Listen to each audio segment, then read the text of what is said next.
நெல்லை மாவட்டம் தெற்கு வள்ளியூர் பகுதியில் தாமிரபரணி கூட்டு குடிநீர் திட்டப்பணி சோதனை நீரேற்றத்தின் போது பல லட்சம் லிட்டர் குடிநீர் வீணானது. வள்ளியூர், ராதாபுரம், நாங்குநேரி உள்ளிட்ட பகுதிகளில் 831 குடியிருப்புகளின் குடிநீர் தேவையை பூர்த்தி செய்ய தாமிரபரணி கூட்டு குடிநீர் திட்டப்பணி செயல்படுத்தப்பட்டு வருகிறது. இந்த திட்டத்திற்கு சோதனை முயற்சியின் போது தெற்கு வள்ளியூர் பகுதியில் குடிநீர் குழாயில் உடைப்பு ஏற்பட்டு பல லட்சம் லிட்டர் குடிநீர் வெளியேறி ஆறு போல ஓடியது. திறனற்ற திமுக அரசு முறையாக திட்டத்தை செயல்படுத்தாமல் தேர்தல் நெருங்குவதால் வெற்றி விளம்பரத்திற்காக திட்டங்களை செயல்படுத்தி வருவதாக பொதுமக்கள் குற்றம் சாட்டியுள்ளனர். சென்னைக்கு குடிநீர் வழங்கும் முக்கிய ஆதாரமான கடலூர் மாவட்டத்தில் உள்ள வீராணம் ஏரி தற்போது குப்பைகளின் கூடாரமாக மாறி வருவதாக குற்றச்சாட்டு எழுந்துள்ளது. ஏரியின் 17 கிலோமீட்டர் தூரத்திற்கும் தேங்கி கிடக்கும் பிளாஸ்டிக் மற்றும் திட கழிவுகளை அகற்ற விவசாயிகள் தொடர்ந்து வலியுறுத்தி வந்த நிலையில் லால்பேட்டை பகுதியில் பெருந்திரள் தூய்மை பணி என்ற பெயரில் சாலையில் இருந்த குப்பைகளை மட்டும் எடுத்துவிட்டு அதிகாரிகள் போட்டோஷூட் நடத்திவிட்டு கலைந்து சென்றது அப்பகுதி மக்களிடையே கடும் கொந்தளிப்பை ஏற்படுத்தியுள்ளது. ஒவ்வொரு வாரமும் நாடகங்களை நடத்தாமல் நிரந்தர தீர்வு காண வேண்டுமென ஸ்டாலின் அரசை விவசாயிகள் வலியுறுத்தியுள்ளனர். கறிக்கோழி தனியார் நிறுவனங்கள் அதிக லாபம் ஈட்டும் நிலையில் நஷ்டமடையும் விவசாயிகளை காக்க ஜனவரி 21ஆம் தேதி நடைபெறும் முத்தரப்பு பேச்சுவார்த்தையில் ஸ்டாலின் அரசு நல்ல முடிவை அறிவிக்கவில்லை எனில் போராட்டம் தீவிரமாகும் என்று தமிழக விவசாயிகள் பாதுகாப்பு சங்க கறிக்கோழி பண்ணை விவசாயிகள் எச்சரித்துள்ளனர். திருப்பூர் உடுமலையில் செய்தியாளர் சந்திப்பில் கோழிகளுக்கான உற்பத்தி பொருட்கள், உற்பத்தி கூலி, மருந்து ஆகியவை அதிகப்படியான விலை ஏற்றமடைந்து அதிகப்படியாக செலவு ஏற்படுவதால் கறிக்கோழி வளர்ப்புக்கான கூலியை 20 ரூபாயாக உயர்த்த கோரி ஸ்டாலின் அரசை வலியுறுத்தியுள்ளனர். கறிக்கோழியினுடைய விலை பாத்தீங்கன்னா பல மடங்கு ஏறி போயிடுச்சு. இதனால பயனடைவது பாத்தீங்கன்னா அந்த நிறுவனங்கள் மட்டுமே பயனடையுது. பயன்படுத்தக்கூடிய பொதுமக்களும் பயனடைகிறது இல்லை, அதே நேரத்தில் வளர்க்கக்கூடிய விவசாயிகளும் பயனடைகிறது இல்லை. ஆகவே நாங்கள் விவசாயிகள் மிகப்பெரிய இன்னலுக்கு ஆளாயிருக்கிறோம். ஜனவரி 21ஆம் தேதி இந்த பேச்சுவார்த்தை நடைபெற உள்ளது.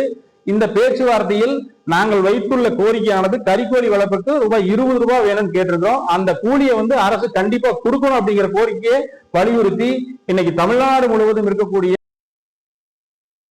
சேலம் மாவட்டம் மேட்டூர் அனல்மின் நிலையத்தில் முதல் பிரிவில் கொதிகலன் குழாயில் ஏற்பட்ட வெடிப்பு காரணமாக 210 மெகாவாட் திறன் மின் உற்பத்தி பாதிக்கப்பட்டுள்ளது. முதல் பிரிவில் 4 அலகுகள் மூலம் 840 மெகாவாட் திறன் மின்சாரம் உற்பத்தி செய்யப்படுகிறது. இந்த நிலையில் மின்வாரிய அதிகாரிகள் முறையான பராமரிப்பு பணியை மேற்கொள்ளாததால் அடிக்கடி பழுது ஏற்பட்டு மின் உற்பத்தி பாதிக்கப்படுகிறது. இதனால் அரசுக்கு பல லட்சம் ரூபாய் இழப்பு ஏற்படுவதாகவும் இதற்கு ஊழியர்களின் பணி நிரந்தரம், ஊதியம் பற்றாக்குறை போன்ற பிரச்சனைகள் காரணமாக உள்ளதாகவும் குற்றச்சாட்டு எழுந்துள்ளது. திருச்சி மாவட்டம் மணப்பாறை அருகே காவிரி குடிநீர் குழாயில் ஏற்பட்ட உடைப்பால் பல லட்சக்கணக்கான லிட்டர் குடிநீர் வீணானது. கலிங்கப்பட்டி அருகே மருங்காபுரிக்கு குடிநீர் வழங்கும் பெரிய அளவிலான காவிரி குடிநீர் குழாய் உள்ளது.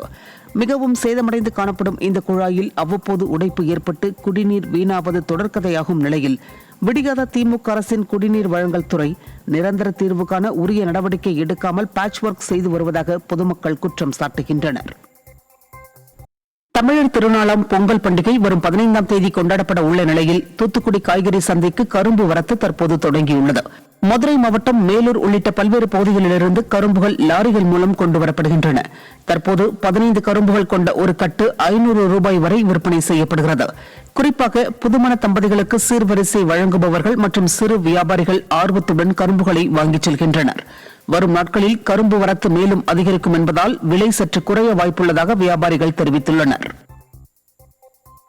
தஞ்சாவூர் மாவட்டம் பட்டுக்கோட்டை நகரின் மையப்பகுதியில் அமைந்துள்ள வரலாற்று சிறப்புமிக்க காசாங்குளம் தற்போது பராமரிப்பின்றி சீரழிந்து வருவது பொதுமக்களிடையே கொந்தளிப்பை ஏற்படுத்தியுள்ளது.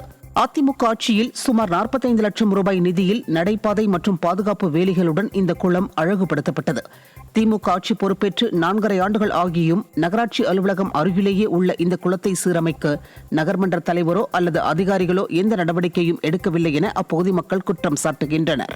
சீரமைக்கப்பட்ட குளம் தற்போது சிதிலமடைந்து கிடப்பது நகராட்சி நிர்வாகத்தின் மெத்தனத்தையே காட்டுவதாக மக்கள் வேதனை தெரிவிக்கின்றனர். சென்னை கொளத்தூர் தொகுதிக்குட்பட்ட பகுதியில் சாலையில் கொட்டி கிடக்கும் குப்பைகளை அகற்ற மாநகராட்சி நிர்வாகம் நடவடிக்கை எடுக்கவில்லை என அப்பகுதி மக்கள் குற்றம் சாட்டியுள்ளனர். ஸ்டாலின் தொகுதியான கொளத்தூர் குமரநகர் 3வது தெருவில் குப்பை தொட்டியை சுற்றிலும் குப்பைகள் சிதறி கிடந்ததால் பாதசாரிகள் மற்றும் வாகன ஓட்டிகள் கடும் துர்நாற்றத்தால் அவதிக்குள்ளாகினர். திறனற்ற ஸ்டாலின் ஆட்சியில் தூய்மை பணியாளர்களின் பணி நிரந்தரம், ஊதியம் உள்ளிட்ட பிரச்சினைகளால் தூய்மை பணி பாதிக்கப்பட்டுள்ளதாக குற்றச்சாட்டு எழுந்துள்ளது.